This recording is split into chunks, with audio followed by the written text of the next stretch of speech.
Welcome you to Civil Tech Academy. Be professional.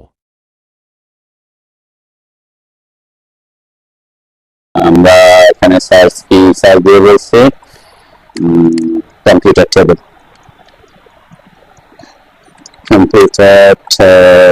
আমি এখান থেকে ডাউনলোড দিচ্ছি, এরপরে ওকে দিব, তাই না? এরপর ওকে দিয়ে আমি কি করতে পারি, এটাকে স্কেল করে নিতে পারি। এখানে স্কেল করে নিতে পারতে বা বাইরে স্কেল করতে পারে আর কি। সাপোজ আমি যদি স্কেল করি, এখানে সি এন্টার করলাম, এটাকে পুরোটা সিলেক্ট করলাম, এন্টার করলাম, এরপরে বেস পয়েন্ট, যে এটাই আমরা বেস পয়েন্ট দিলাম, এরপরে রেফারেন্স আসলাম, এরপরে আমি চাচ্ছি এখান থেকে একটা টেবিলের দূরত্ব আমি চাচ্ছি সাপোজ 3 ফিট হবে, ঠিক আছে? 3 ফিট এন্টার করলাম, ঠিক আছে? এরপরে এখানে আমি আর কোনো তাড়াতাড়ি করতেছি না আর কি, চেঞ্জ করলাম, সেভ চেঞ্জ করলাম, ঠিক আছে? এখন এইটা আমার হচ্ছে কি টেবিলটা আছে, ওকে? এখন এইরকম টেবিল আমি পাশাপাশি বসাতে চাচ্ছি, এদিকে সাপোজ এদিকে বসাতে চাচ্ছি 10টা, এইদিকে বসাবো 10টা এবং একটা নির্দিষ্ট দূরত্ব পরপর। তাহলে তখন আমরা কি করব, আমরা অ্যারে কমান্ডকে কাজে লাগাবো। অ্যারে 3 ধরনের অ্যারে, আমরা 3টা অ্যারে কিন্তু একটা পরপর দেখবো। রেক্টেঙ্গুলার অ্যারেটা আমাদের এই সব ক্ষেত্রে এসে কি রেক্টেঙ্গুলার শেপে যদি আমি অ্যারেঞ্জ করতে হয় কোনো কিছুকে, কারণ আমরা রেক্টেঙ্গুলার অ্যারে ইউজ করব। অথবা আপনি অ্যারের শর্টকাট হচ্ছে এ আর, অ্যারের শর্টকাট হচ্ছে কি এ আর, এন্টার করবেন, এরপর অবজেক্ট সিলেক্ট করবেন, যেটা আমার এটা ব্লক হয়ে আছে তাহলে একসাথে সিলেক্ট হবে, তারপর এন্টার করলাম। এখন অ্যারে যেটা আমি কমান্ড দিয়ে দিচ্ছি, তাহলে 3টা অ্যারে এখানে আউট আসতেছে, রেক্টেঙ্গুলার পাথ আর পোলার। আমি যেটা বলছি রেক্টেঙ্গুলার এরিয়া মানে কি দুইদিকে এক্স ওয়াই ডিরেকশনে অ্যারেঞ্জ করা, আর পাথ মানে হচ্ছে কি একটা পাথকে ফলো করবে, পোলার মানে হচ্ছে সার্কুলার শেপে অ্যারে করবে, ঠিক আছে? আমরা পরে এগুলাও দেখবো আর কি। রেক্টেঙ্গুলার এতে আছি, তাহলে আমি রেক্টেঙ্গুলার এতে থাকা অবস্থায় যেহেতু ওখানে আছে কালো ব্লকটা, আমি এন্টার দিতে পারি। তাহলে দেখেন এখানে অটোমেটিক কিছু অ্যারেঞ্জমেন্ট দেখাচ্ছে। তাহলে আমার তো এভাবে দরকার না, আমার কিভাবে দরকার, এখানে 10টা এদিকে 10টা, তাহলে আমাকে এগুলো চেঞ্জ করতে হবে। কোথায় চেঞ্জ করবো, এখানে এসে চেঞ্জ করবো। কলাম, আমি বলছি কলাম কি এইদিকে এই ডিরেকশনটা হচ্ছে আমার কলাম, তাই না? সাপোজ আমি কলামটা দিলাম 8টা, মানে আমি চেঞ্জ করে দিব আর কি, রোটা দিব 10টা, তাহলে এখানে কলাম দিলাম 8, রো দিলাম দেখেন এখানে অটোমেটিক চেঞ্জ হচ্ছে, তাই না? 10, ঠিক আছে? তাহলে আমার এখানে দেখেন 8টা 10টা হয়ে গেছে। এখন আমার কোন দিকের ডিসটেন্স, কোনটা একটা থেকে আরেকটা ডিসটেন্স কত চাচ্ছি, যেমন আমার কলাম হচ্ছে এখান থেকে এখানে, তাই না? তাহলে আমি কলাম বিটুইন এখানে আমি কমাই দিলাম, সাপোজ এখানে এটা কমাই দিলাম, যেহেতু একটা জিনিস মনে রাখতে হবে, এখানে সেন্টার থেকে সেন্টার ডিসটেন্সটা কাউন্ট করতেছে সে, ঠিক আছে? একটা সেন্টার থেকে আরেকটা সেন্টার পর্যন্ত। তাহলে আমরা তো এখানে এগুলোকে কয় ফিট দিচ্ছি, 3 ফিট দিচ্ছি, তাহলে এখানে 1.5 ফিট আছে, এখানে 1.5 ফিট অলরেডি আছে, তাহলে 1.5 ফিট কয় ফিট হয়, 3 ফিট। তাহলে মাঝখানে আপনি কয় ফিট জায়গা রাখতে চাচ্ছেন, তাই না? সেই হিসাব করে আমি সাপোজ এখানে দিলাম এটা 4 ফিট, 4 ফিট, 1 ফিট জায়গা খালি রাখলাম, তাহলে একটু সরে আসছে, তাই না? তারপর আমি যদি এখানে কি করে দিই, 3 ফিট করে দিই, তাহলে 3 ফিট করে দিয়েছে, কি হয়েছে, একটা সাথে একটা কি হয়ে গেছে, অ্যাডজাস্ট হয়ে গেছে। কেন? কারণ এটা সেন্টার থেকে এটা সেন্টার পর্যন্ত 3 ফিট আছে। তাহলে আমি যেভাবে লেগে বসাতে চাইলে কি ওইভাবে মানটা এভাবে হিসাব করতে হবে, তাই না? এবং এখান থেকে হরিজন্টালে যে ডিসটেন্সটা সেটা কত গেছে, 4 ফিট আছে। সাপোজ এটাকে আমি রাখতে যাচ্ছি 3 ফিটে, হ্যাঁ, তাহলে একটার সাথে মোটামুটি কি কাছাকাছি আসছে, ঠিক আছে না? তো এইভাবে ইজিলি আপনি অ্যারে কমান্ড ইউজ করে কি একটা অবজেক্টে অনেকগুলো কপি, অ্যারে মানে হচ্ছে একটা অবজেক্টে একাধিক কপি করা, ঠিক আছে? এখানে আমি যতই দিব চেঞ্জ হবে। আমি সাপোজ এখানে 10 দিলে 10 দিলাম, এন্টার করলাম, তাহলে এখানে 10টা হয়ে গেছে। তাই এইটা এখানে কি কি চেঞ্জ করতে হচ্ছে, তাহলে জাস্ট আপনি এটা অটোমেটিক সেই হিসাব করবে, টোটাল লেন্থ কত, টোটাল কত। অথবা আপনি তাকে বলে দিতে পারতেন যে আমার এখানে 10টা বসাতে হবে, আমার লেন্থ আছে হচ্ছে 30 ফিট, ঠিক আছে? তখন সে অটোমেটিক এটাকে হিসাব করবে, হ্যাঁ, অটোমেটিক হিসাব করবে 10টা এবং 30 ফিট বসাতে মাঝখানে কত ডিসটেন্স রাখতে হবে, সে অটোমেটিক হিসাব করবে। তার হিসাব করে সে যতটুকু লাগে সেই হিসাব করে দিবে, এখানে একটু ফাঁকা হয়ে গেছে, তাই না? আপনার একটা রুম আছে 30 ফিট, তাহলে আপনি 10টা টেবিল বসাতে যাচ্ছেন, তাহলে কত বসাবে সে অটোমেটিক আপনার মানটা দিয়ে দিচ্ছেন শুরু। সাপোজ আপনার এদিকে আছে 27 ফিটের জায়গায় আমি করে দিলাম এটা 20 ফিট সাপোজ, তাহলে কি হয়ে গেছে দেখেন একটার ভিতরে একটা ঢুকে গেছে, তাই না? যেহেতু আপনার সংখ্যা কি রো বাড়াইছেন, আপনি তখন হয়তো রো কমাইতে দিতে পারে, তাই না? আপনি রো কমাই দিলে এখানে কি দেখবেন এখনো ফাঁকা হয় নাই, তাহলে আপনাকে আরো রো কমাইতে হবে, আপনি বুঝতে পারবেন কি আরো রো কমাইতে হচ্ছে, তাই না? এভাবে হিসাব করতে হবে আর কি। আপনি এখানে 20 ফিট দিছিলাম, তাই না? এখন ফাঁকা হয়ে গেছে, তাই না? এভাবে এটা হচ্ছে কি অ্যারে করা, রেক্টেঙ্গুলার অ্যারে। এখন রেক্টেঙ্গুলার অ্যারে যদি আমি এখান থেকে ক্লোজ অ্যারে দিয়ে অথবা স্কেপ চাপি, তাহলে সে বের হয়ে আসছে। এখন দেখেন আমি যখন এটাকে সিলেক্ট করতে সব একসাথে সিলেক্ট করতে দেখছেন, তো এটা হচ্ছে কি অ্যাসোসিয়েটিভ করার কারণে আমি অ্যাসোসিয়েটিভ কি এটা একটু বুঝে, এটা যদি আপনি একসাথে সিলেক্ট করতে না চান তাহলে কি করতে হতো, তখন আপনাকে আমি ব্যাক স্পেস দিই আর কি, কন্ট্রোল জেড একটাতে আসলাম। এখন আমি আবার কি ব্লকে আছে তাই না, এআর এন্টার, অবজেক্ট সিলেক্ট করলাম, এরপরে এন্টার দিলাম, রেক্টেঙ্গুলার আছে এন্টার দিলাম, এরপরে এখানে যা আছে তাই থাক, সমস্যা না, আমি এগুলো একটা চেঞ্জ বুঝছি না। লেভেলটা চেঞ্জ করবেন না কেন, লেভেলটা বোঝা যাচ্ছে 3 ডিমেনশনাল ড্রয়িং এ, মানে উপরে উপরে উপরে, তাহলে আমার তো এখানে 3 ডিমেনশনাল না, তাহলে এখানে সবগুলো কি থাকবে, 1 থাকবে, মানে একটা এক তলায় আছে। এরকম যদি থাকতো যে আমি এক্স ডিরেকশন ওয়াই ডিরেকশন আবার উপরের দিকে বসাচ্ছি, তখন লেভেল দিব, মানে উপরের দিকে, এখানে আমার ডিমেনশনাল কয় ডিমেনশনাল, আমি 2 ডিমেনশনাল, সেই জন্য আমি এখানে লেভেলটা 1 থাকবে। এই যে অ্যাসোসিয়েটিভ এটাকে এখন উঠাই দিলাম, ঠিক আছে, অ্যাসোসিয়েটিভটা উঠাই দিলাম, মানে অফ করে দিলাম, এরপর ক্লোজারে দিলাম। এখন যদি আমি সিলেক্ট করতে চাই, দেখেন আলাদা আলাদা সিলেক্ট হচ্ছে।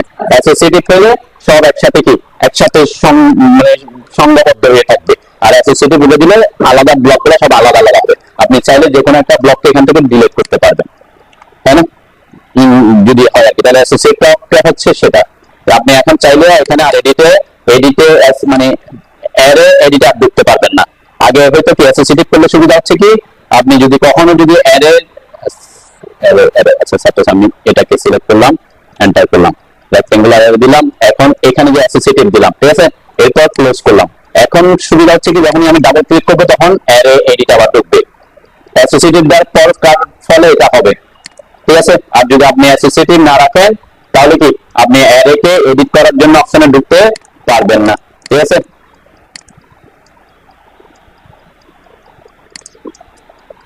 ঠিক আছে, অ্যাসোসিয়েটিভ ব্যাপারটা বুঝছেন, হ্যাঁ। তো এই ক্ষেত্রে অনেক ক্ষেত্রে এরকম আপনাকে এরকম একটা কোনো অনেক কিছুকে বসাতে হতে পারে, কোনো কোনো একটা অবজেক্ট, কার পার্কিং, কার আপনি অনেকগুলো কার বসাতে চাচ্ছেন, যেখানে কার পার্কিং থাকে তাই না, তখন আপনি এটাকে ইউজ করতে পারেন রেক্টেঙ্গুলার এলে। আর আমরা পোলার এলে এগুলোতে পরে দেখবো, সমস্যা নেই, যেটা আছে একটু একটু প্র্যাকটিস করেন আর কি, যে কোনো কিছুটা একটা দেখায়। দেন আমি এই যে কার কার বসেছি এখানে, একটু একটু দেখি, এটাকে আমি মুভ করি। সাপোজ এই কার আমার এক লাইনে বসাতে হচ্ছে, এক লাইনে আমার 15টা বসাবো, আমার দুই মানে এখানে কলাম হবে কয়টা, তাহলে 15টা, রো হবে কয়টা, রো হবে একটা, ঠিক আছে, যদি এক লাইনে বসাতে হয় আর কি। অনেক সময় আমি এই যে কপি করলাম, এন্টার সরি এরকম ঢুকলাম, এন্টার দিলাম, রেক্টেঙ্গুলার ঢুকলাম, এখন আমার বসাতে হচ্ছে এক লাইনে। তাহলে আমার এখানে বুঝতে হবে আমার এই যে এক্স ডিরেকশন হচ্ছে কলাম, আর সরি ওয়াই ডিরেকশন হচ্ছে কলাম, এক্স ডিরেকশন হচ্ছে কি রো। তাহলে আমি বলতেছি এক ডিরেকশনে, এই ডিরেকশনে এক ডিরেকশনে বসবে 15টা, তাহলে আমার কলাম কয়টা হবে, কলাম 15টা, রো হবে একটা, এক্স ডিরেকশন হচ্ছে কি রো, আর ওয়াই ডিরেকশন হচ্ছে কলাম, ঠিক আছে। তাহলে আমার এখানে রো হবে একটা,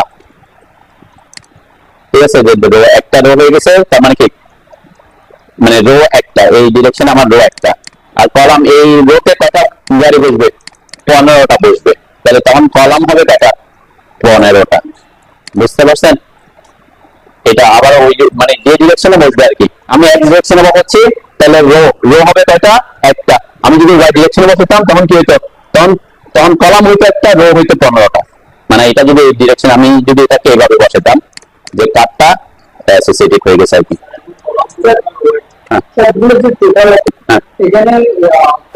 আমি বলছিলাম যে সাপোজ আমার একটা রুম জানা আছে, আমরা যখন একটা কম্পিউটার ল্যাব করতে যাচ্ছি, ঠিক আছে, আমি একটা কম্পিউটার ল্যাব করতে যাচ্ছি, এখানে আমার একটা কম্পিউটার ল্যাবের জন্য এই পরিমাণ জায়গা লাগতেছে, ঠিক আছে।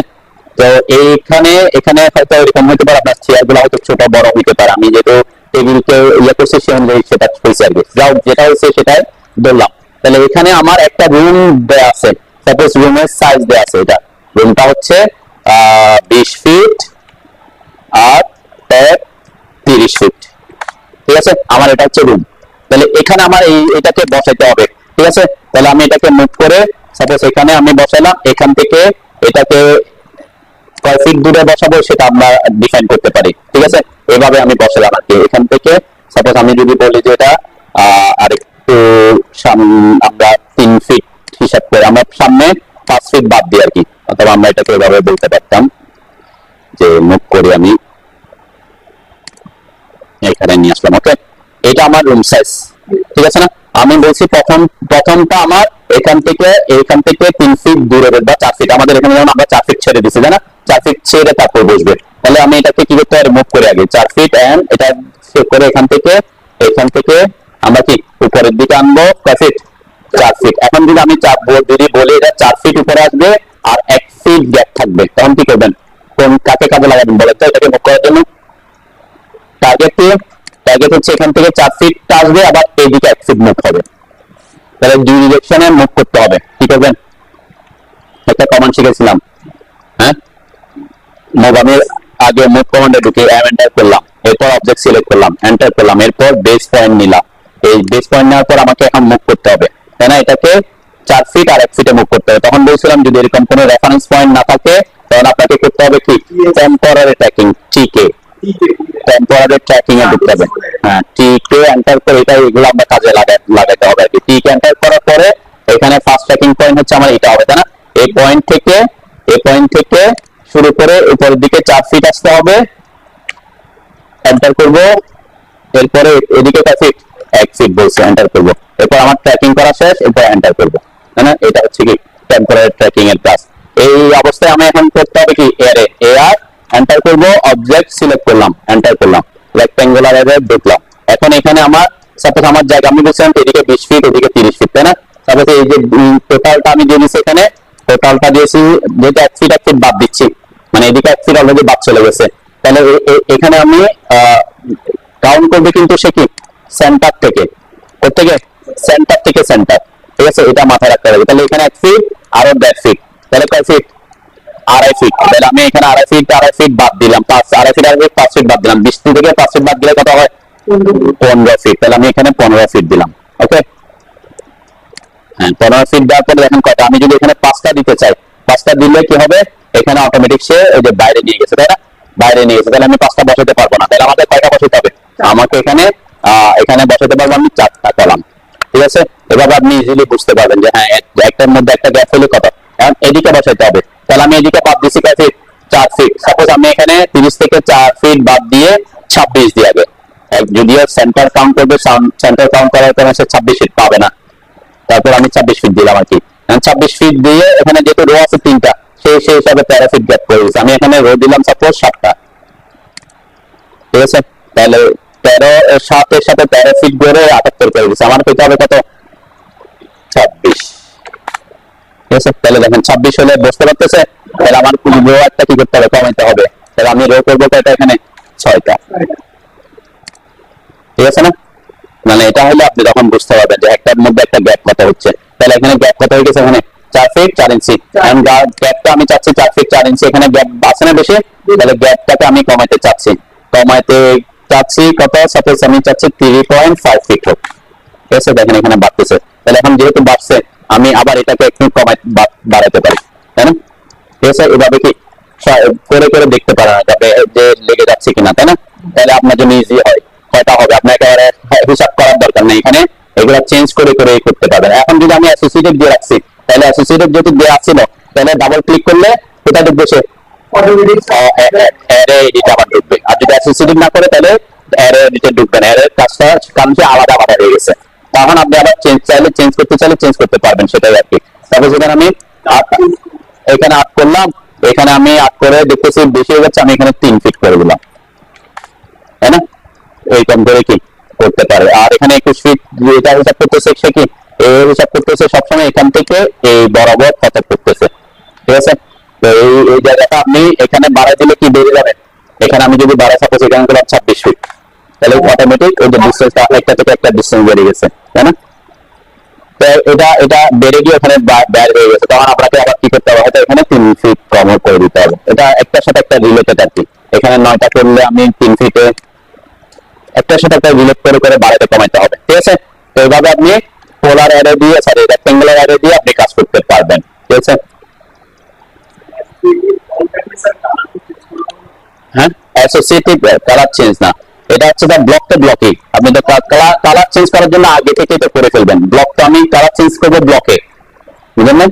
কালার চেঞ্জ করার জন্য এখানে আমার অনেকগুলো ব্লক হয়ে গেছে না, হ্যাঁ এখানে, হ্যাঁ ওইটাতে সাপোজ আমি এখানে এটা ব্লক এখানে যদি আমি কালার চেঞ্জ করি, কালার চেঞ্জ করে আমার ব্লকে চেঞ্জ করে ফেলতে হবে, মানে এটার কালার যা করবো ব্লকটা আগেই করে ফেলবো, আমি কালার চেঞ্জ করি নাই আর কি আগে। সাপোজ এটা আমি করে দিচ্ছি, এটা টেবিলটা, এই যে টেবিল, এখানে এসে আমি টেবিলের ইয়া দিলাম, ঠিক আছে, কালার চেঞ্জ করছে, তো এখানে ক্লোজ দিলাম, সেভ দিলাম, ঠিক আছে। সেভ দেওয়ার পরে কি গেছে, সব ব্লক চেঞ্জ হয়ে গেছে অটোমেটিক, তাই না? কারণ একটা ব্লক যখন চেঞ্জ করবেন, যে ব্লকটা যেখানে যেখানে থাকবে সবাইকে সে চেঞ্জ করবে, ঠিক আছে। এটা হচ্ছে ব্লকের সুবিধা আর কি, ঠিক আছে না, বুঝতে পারছেন না? তো এটা হচ্ছে আমাদের কিসের কাজ, রেক্টাঙ্গুলার অ্যারের কাজ আর কি, ঠিক আছে। আর কোনো কিছু জানা আপনি কি করতে পারবেন, একে এডিট করতে পারবেন। যেমন আমি যে গ্রিড পয়েন্ট, এটাতে ক্লিক করে আমি যখন বাড়াচ্ছি, দেখেন কি হচ্ছে, যেদিকে যাচ্ছে সেদিকে সেই সংখ্যা বাড়তেছে। যদি কোনো কারণে আপনার হচ্ছে যেন আরো জায়গা আছে, আমি বাড়াই দিলাম, ওকে, তাই না? এটা করতে পারি। এরপরে আবার উপরের দিকে যে অ্যারোটা, এটাকে ক্লিক করে যদি উপরের দিকে নিয়ে যায়, উপরের দিকে নিয়ে গেলে সে উপরের দিকে বাড়াবে, যতটা আপনি যতটুকু নিতে যাচ্ছেন ততটুকু এনে বাড়ায় ফেলবে আর কি, ঠিক আছে। আরেকটা অপশন হচ্ছে এখানে মাঝখানে ফাঁকাটা একটু বেশি মনে হচ্ছে, তাই না? আমি চাচ্ছি ফাঁকাটা একটু কমাবো, তাহলে এটা হচ্ছে গ্রিপ পয়েন্ট, যেটা এটা হচ্ছে রোড ডিস্টেন্সটা কমানোর জন্য, ঠিক আছে। এই যে আমি এখানে আনা ছেড়ে দিলাম। আবার এটা হচ্ছে কি কলামের ডিস্টেন্সটা, এটা হচ্ছে আমি কোনো মাপ না দিয়ে এখান থেকে গ্রিপ পয়েন্ট দিয়ে করতেছি, অটোমেটিক সে এখানে আপডেট করবে। হ্যাঁ, এটা আর কি আপডেট করতে পারেন আর কি, ঠিক আছে। এটা হচ্ছে গ্রিড পয়েন্ট দিয়ে আপনি অ্যাক্টিভ করতে পারেন। এটা এখানে যখনই চেঞ্জ করবেন সাথে সাথে উপরে চেঞ্জ হয়ে যাবে, উপরে লেখা কি, আমি এখন ক্লোজ ব্লক এডিটর, এখানে উপরে পেরোটাও চেঞ্জ হয়ে যাবে আর কি, ঠিক আছে। তো এটা হচ্ছে গ্রিড পয়েন্ট দিয়ে অনেক কিছু করা যায়।